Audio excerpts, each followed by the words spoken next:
Welcome back, everybody, to the Phoenix Fight Garage. In case this is your first time, make sure you're subscribed. Make sure you are hitting that bell button. Make sure you're hitting the likes. Make sure you're hitting the comment. Make sure you're sticking around for our polls that we post almost daily. Watch out for our shorts that we also post. And like I always say, this channel is just getting started.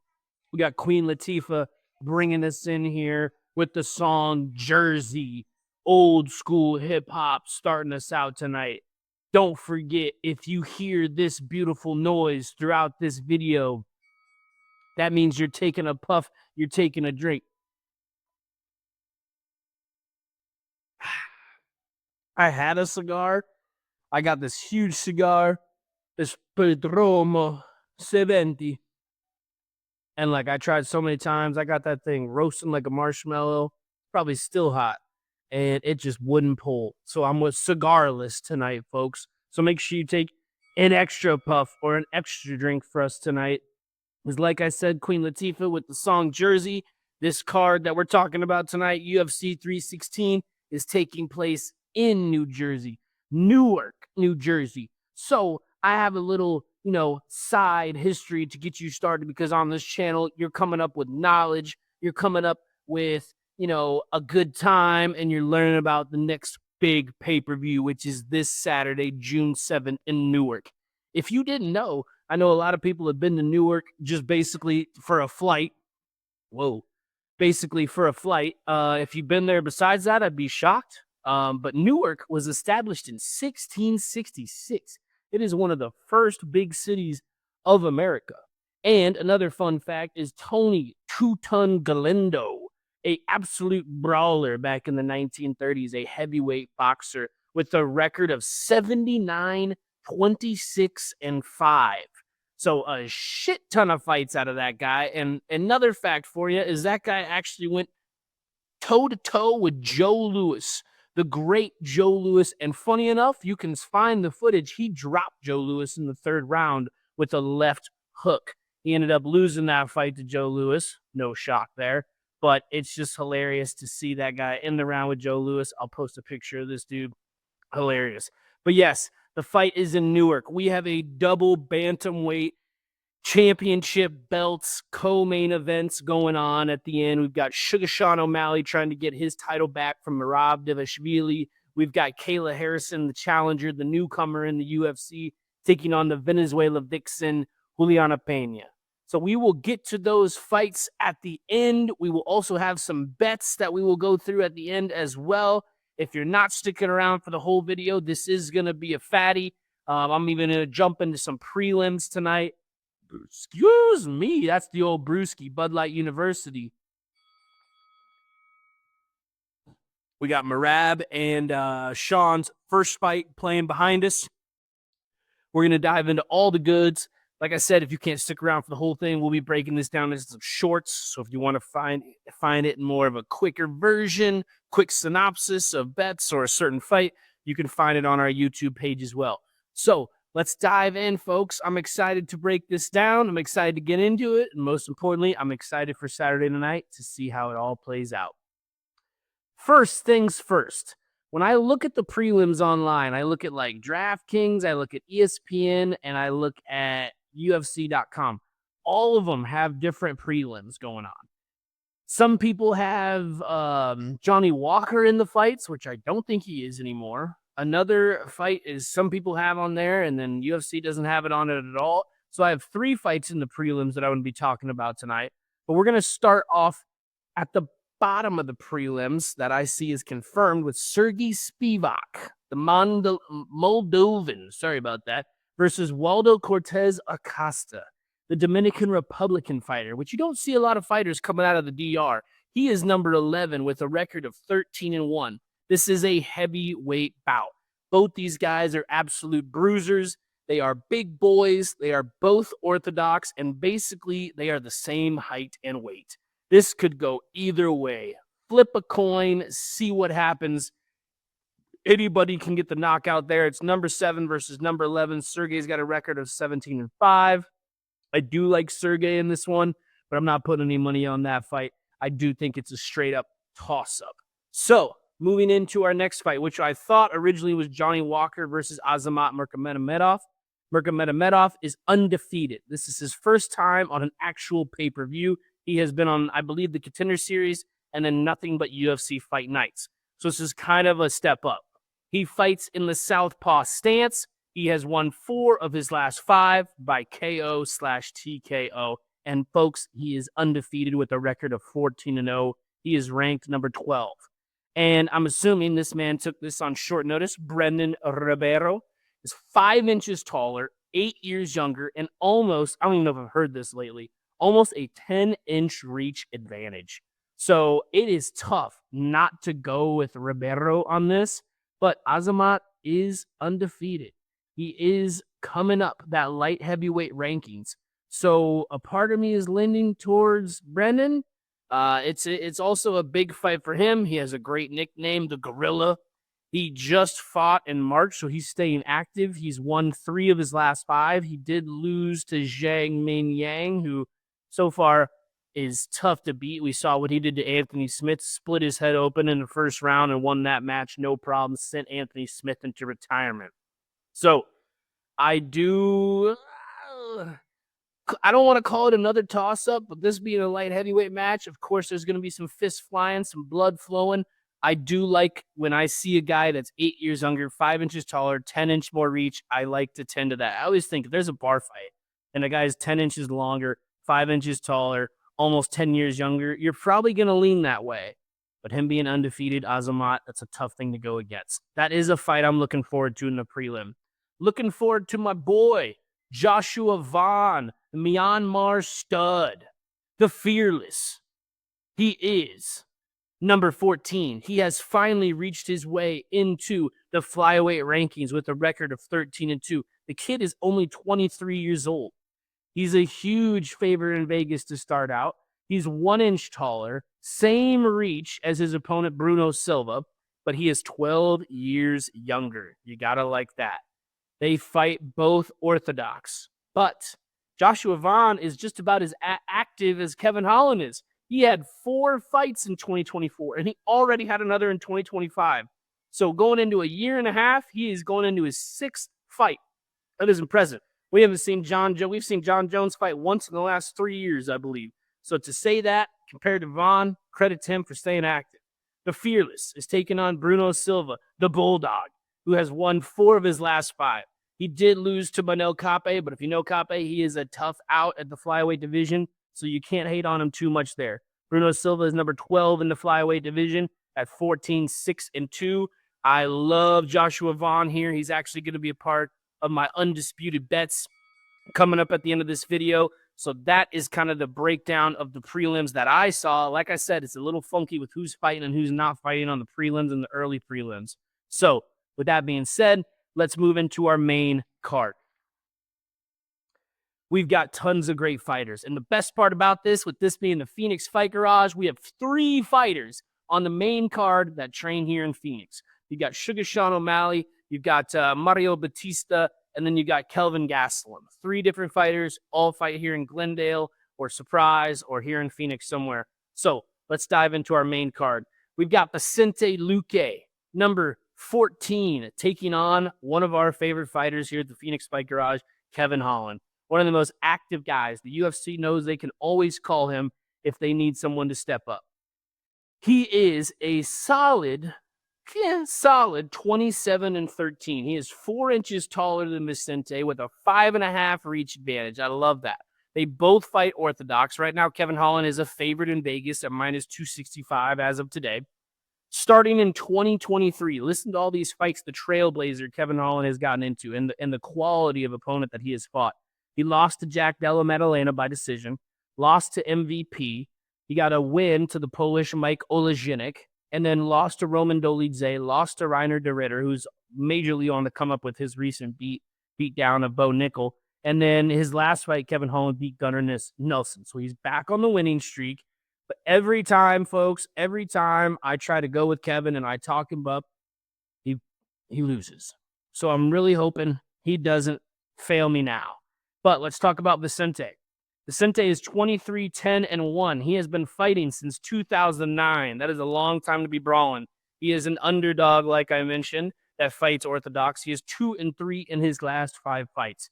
But this guy has fought some big names. That's for you degenerates. He has lost to Joaquin Buckley, which he got grounded and pounded, I believe, in the second round, making it an easy dub for Buckley, and Buckley continues to rise in these rankings. Lost to Jeff Neal, lost to Bilal Muhammad, but he also beat Bilal Muhammad way back in their careers. So he's 1-1 against Bilal. That's still impressive. He lost to Stephen Wonderboy Thompson. He did beat Tyrone Woodley towards the end of his career. He lost to Leon Edwards, but he did beat Rafael Dos Anjos, I believe, 1 or 2 fights ago. He has been fighting for a long time, but I'm excited to see this fight. 2 guys that need a win. Vicente needs to keep his ranking at number 14, and Kevin wants to get back into the rankings. So we'll see what happens there. We'll come back to it in the bets with who I like. You know I'm leaning towards Kevin. But next fight, we have a bantamweight. There are 3 bantamweight fights on the main card, so you can expect a lot of decisions, at least in my opinion. Mario Batista, 7-fight win streak, 15-2, number 10 in the bantamweight division. He is on the rise. His last fight, he beat Jose Aldo. I think before that, or 2 fights before that, he beat Damon Blackshear. So his last 7 wins, he has either won by submission or decision. So he is winning in dominant fashion. Another Phoenix fighter fighting out of Glendale. Hard not to cheer for him. He has a big up-and-coming opponent with Patchy Mix. Yes, that is not his nickname. His name is Patchy Mix. He is 31 years old, 20-1, coming in from Bellator to take on a number 10 opponent. Now, do we have another Patricio Pitbull situation where someone's really good in a different fight promotion, they come in and they get their ass kicked like Yair Rodriguez did to Patricio?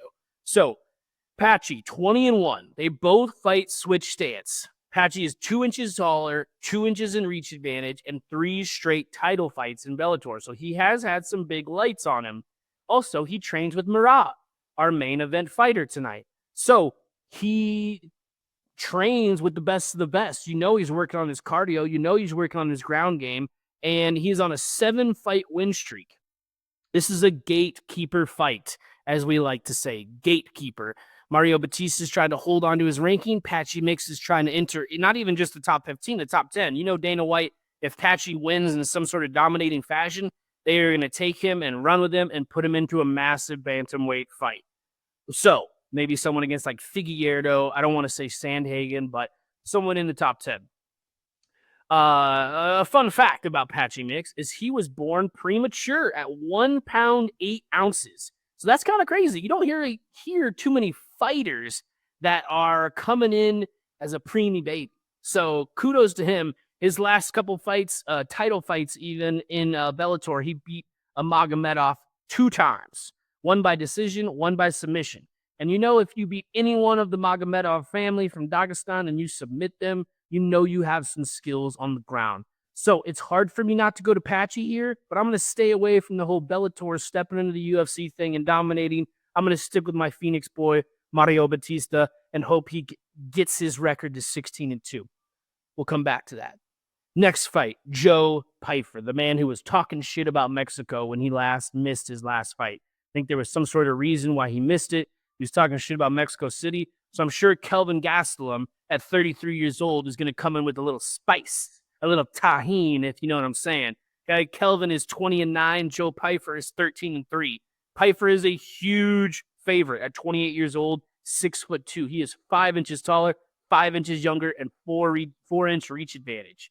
Joe fights orthodox. Like I said, talked a lot of shit. He KO'd Marc-Andre Barriault, the Canadian, and round 1 last fight. So in electric fashion. You know we like that.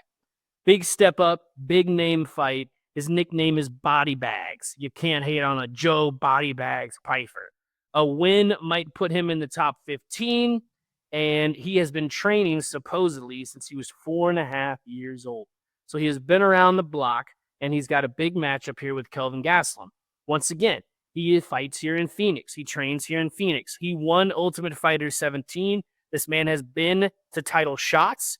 If you didn't know this, he fought Izzy Adesanya at one point. It's a Hall of Fame matchup. They win all 5 rounds. It was an absolute awesome event. He fights southpaw, huge underdog going in this fight, black belt jiu-jitsu artist. Multiple breaks in his career. He has taken a year off. He has taken 2 years off. At the age of 33, I worry that if he gets crushed or Joe knocks him out in the first or second round, he might lay those gloves down and move into coaching. So I hope I'm wrong for the sole fact that he trains here in Phoenix. But we have a good fight here. He has fought many guys. You can't hate on him. He lost to Woodley. He lost to Chris Weidman. He did beat Michael Bisping. He lost to Izzy, lost to Darren Till, lost to Robert Whitaker, lost to Jared Cannonier, lost to Sean Brady. So he has fought some of the best in that division, but he has had a great career. So will this be the end and end his career at 20-10, or will he get a win and reach his way back up the division again? I don't see it. I like Joe here, just like Vegas does, but we will come back to that in our undisputed bets here at the end of our video. Last two fights here, our co-main event. We have Kayla Harrison, the up-and-coming from Bellator, I believe, or PFL. PFL. She is 5'8", 34 years old, number 2 ranked in the bantamweight division. I don't know how she gets down to 135 pounds. She absolutely shreds herself down to the bone. If you didn't know, she's a judo gold medal winner for the Olympics in 2012 and 2016.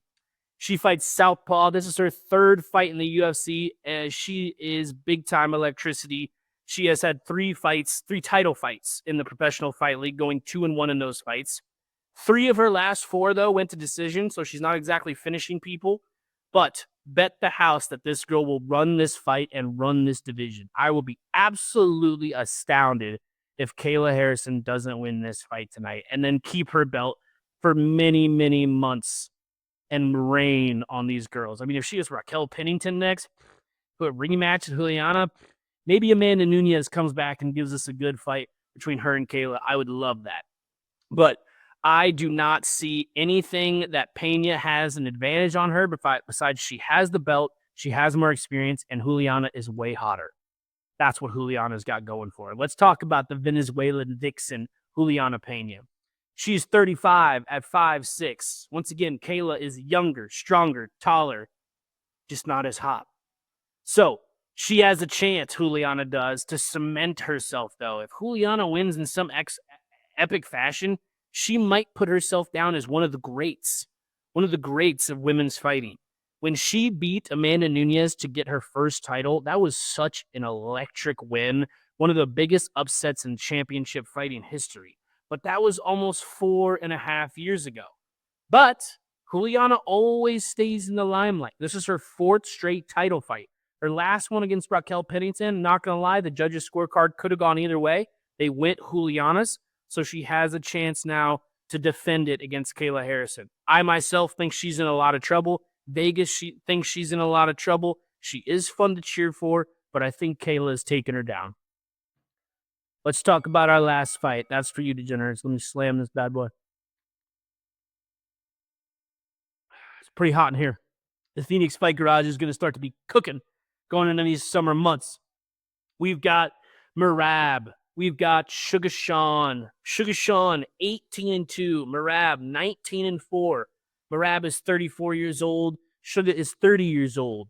Sugar is 5'11". Merab is 5'6". We got the video of them behind us playing of their first fight. This is actually Merab's first rematch of his entire career. So it's the first time he's ever fought someone twice. Will that matter? I don't think so. I love Sugar Sean here in Phoenix. Got his hoodie right back there. Big fan. Wife loves him too. But Sean's in trouble. Sean, in my opinion, got his ass kicked against Merab. Not bloody fist, bloody face and stuff, but Merab held him down, dominated on the ground, kept him up against the cage, continued to do what he wanted through the fight. Yeah, at one point in the 5th, Sean caught him with like a little teep kick to the stomach, and Merab ran a little bit, and some people made a big deal out of that. Wasn't a big deal at all. Merab ran around for a little bit and then just took him down and finished the fight. Finished on top when the last bell rang. The one thing that I think is crazy is that Sean, when you hear him in interviews, like he was just on the Izzy Adesanya podcast, and he talks like he didn't lose that fight. Like, dude, the announcers, the fans, your trainer, everybody knew you lost that fight. And now he's making all these changes. He's saying he's not smoking pot anymore. He's not doing social media anymore. I don't understand how he's not doing social media. I see him doing stuff all the time. But he says he's making all these changes. And he also said there's two excuses they made after he lost that fight. Sean said that he had a torn labrum 10 weeks before UFC 306. If you knew you had a torn labrum 10 weeks, what is that, 2.5 months before you had a major fight? Dude, get out of it. We just saw on the most recent fight night between Blanchfield, I think, and Barber, she had a seizure called out 7 minutes before the fight, dude. 10 weeks? And then you come in, you lose, and you go, oh, I was hurt, though. And what pisses me off is all these fighters, they all come in, they go, oh, yeah, I'm in the best shape of my life. I literally just saw Sugar say that the other day for this fight. Okay? But then we have the excuses. I heard his manager, Tim Welch, say that maybe why Sean didn't land some of his punches at UFC, whatever it was when they fought in the Sphere, it was because of the lighting. Crazy excuse. So we got Sean thinking he won, blamed it on the torn labrum because of the lighting, stopping smoking, stopping social media, stopping going out, all these different things. And it's just kind of crazy. Like, so are you going to be the same fighter? Are you going to actually make changes? Because, dude, if you haven't been on the ground just doing nothing but wrestling and getting used to the Merab style, it is going to go the exact same way. If you watch the rematch, you're seeing any of these clips behind me. Anytime Sugar throws a hard right, a hard left, an overhand right, a big hook to the left, Merab ducks it, goes in for the takedown. The last time they fought, Merab took over as the fighter in the UFC with the most takedowns ever. He's now at 92, I believe, if not higher, over GSP. So you could say he is literally the greatest UFC wrestler of all time, has the best takedowns of all time. So he will be going to the ground to dominate and control the fight. Is Sugar ready for that? The Montana boy that is now in Arizona. Also, if Sugar loses this fight, there's been talk that he's going to leave the division. I can tell you why, because if Sugar loses this, he's not going to get another rematch for the title. He's going to have to go fight someone like Umar Magomedov. He's going to have to go fight Peter Yan again, which I think he's in real trouble with both of those guys. So some people are saying he's going to go up to 145, which I also do not think is a good idea with Volkanovski and all those bludgeoning folk that are in that division. That quickness, his power isn't going to be that big of a deal at 145. And if you really think about it, besides the Aljo knockout, which really you can debate if it was a knockout, but he has not been putting on some stellar show lately. Sure, the Cheeto knee to the chin was impressive. The way he dominated him in that fight was cool. But what? Cheeto was number 7 getting a title shot? We knew Sugar was going to beat his ass. So what is going to happen when Sugar gets another huge, brutal fighter in the octagon with him that can dominate him on the ground? Sugar is 5 inches taller with a 4-inch reach advantage. 3 of his last 4 went to decision. I think that would shock a lot of people because a lot of people think of him as this KO artist. But he's gone to decision more than I can remember. Plus, let's not forget, 4 straight title fights, obviously including this one. The Aljo, the Cheeto, and then Merab and Merab again. So he's been staying at the top of his game, but will he be able to contend with Merab? Will he be leaving the division if he loses? It's an interesting situation to see how it develops after the fight. Then we have Mr. Merab. 11 of his last 12 to decision. The only way this fight isn't going to decision is if Sean catches him with a kick or a punch. No doubt. Sean having his switch stance fighter style with Merab going orthodox. The machine, the cardio king, as they might say. He has beaten the best of the best in the bantamweight decision, beating people like Umar, Sugar, Cejudo, Peter Yan, Jose Aldo, literally confirming that he is the greatest bantamweight at all time. Continues. He has not lost since April of 2018. As I said, this is his first rematch. The Umar fight, you could say the first 2 rounds were pretty even, but after that, Merab handled his shit, kept taking him to the ground, even throwing him around and doing a little showboating. The Sean fight, he even had him in a headlock and kissed him a few times. Stupidly, honestly, because Sean almost came around and knocked him out. And even Cejudo, he threw him over his shoulder, carried him around the octagon, pointed at Mark Zuckerberg. He's having a good time in there. So will Sugar put him to the test? Will he catch him with a couple and test his chin? We are going to find out. And Merab is used to that New York City, New Jersey atmosphere. He actually used to do construction in New York City, funny enough. But let's not forget again that he has landed the most takedowns in UFC history, passing George St. Pierre. Let's talk about a few bets, and I'll get you folks out of here. My parlay: Merab, Kayla, Joe Pfeiffer, Mario Batista, and Kevin. A lot of favored people there, but plus 681. $20 wins you $156.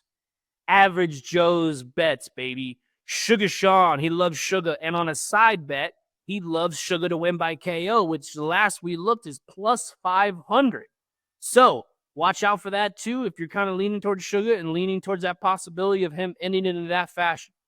But in altogether, he loves Sugar, Joe Pfeiffer, Patchy Mix, and Vicente Luque.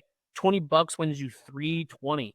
Average Joe's bets is due for a winner. So watch out for that one. Undisputed bets, folks. We've got Merab, Kayla, Joe, and Joshua Vaughn. So that is only plus 129. I'm not going to lie. All those people are favored, but I really like all those fighters Saturday night, June 7th in New Jersey. That is plus 129. $20 wins you 45. Double your money and some. Wife's bets. Now, most of this is fan base. She loves Sugar. She loves Kevin. So we're going Sugar, Kayla, and Kevin for the wifey bet. Plus 455. That honestly might be the best bet on this page. Plus 455, $20 wins 111. Now, if you're a crazy motherfucking bastard and you love the city of Phoenix and you want to ride with the Phoenix Fighters, Sugar, Kelvin Gastelum, Mario Batista, all underdogs. Plus 3,281. $20 wins you 676. I don't see it happening, but who knows, folks? Crazier things have happened. So I'm looking forward to another great pay-per-view. I love that you're here. I appreciate you watching. Share the video, like it, comment, subscribe. Check us out for our polls. Stick around for more. There's a huge amount of great fights in June. We've got, what do we got? Joaquin Buckley fighting Usman. We've got another June fight night I'm forgetting about. But then, of course, at the end of the month, we have Charles Oliveira going against Ilia Topuria and more. So stick around for more, folks. Thanks for being here. Talk to you soon. Cheers.